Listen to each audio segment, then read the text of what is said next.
So one of my favorite tools that we use in all our board and train programs is the e-collar. I know the e-collar has a bad rep, but when used correctly and safely, it's actually one of the best tools in my opinion. And how we go about teaching dogs the e-collar is we first find the lowest possible level that they can feel, and we call this the working level. All of the dogs before they go on the e-collar should know all of their obedience. So if I'm using the recall in place, which are the first two commands I like to condition the e-collar to, because it allows the dog to understand that they can go away from me, but they also have to come back to me.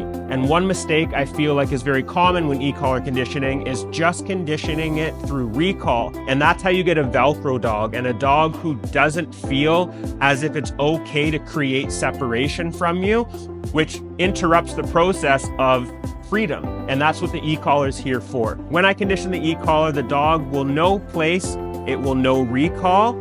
Then I'll start conditioning it with those two commands. Through the working level, which is a little tingling sensation and the lowest possible level the dog can feel, the dog learns to shut that feeling off when they comply with the command given. Okay, so we've got Mateo here. He's just learned place and recall without the tools, just on a slip lead. So now we're gonna reinforce those commands and teach him how to turn the pressure off.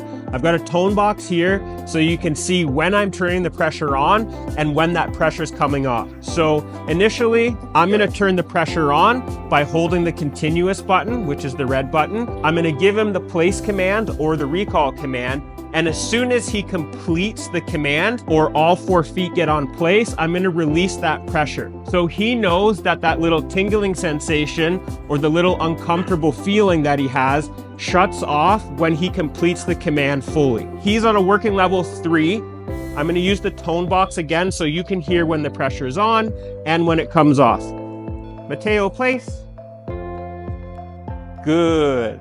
I mark with my good marker and pay him for being a good boy. Okay. Place. Good. Place.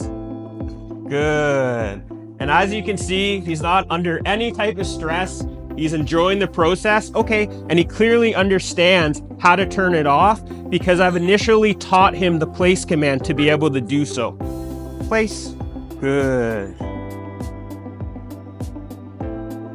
So just as we teach him to be away from us, we have to teach him that he has to come back to us. So again, I don't like just teaching the recall because the dog ends up becoming a Velcro dog. It doesn't allow them the space and the freedom as it does when you teach place and recall. So again, I always want to send the dog away for them to understand that the pressure can come off as they're sent away, but it also comes off as they come toward. So the second command is recall. As he's away from me, I'm gonna turn the pressure on, call him, and as soon as he comes towards me, the pressure is gonna come off, and I'm gonna mark and pay him with a nice reward. Create some distance.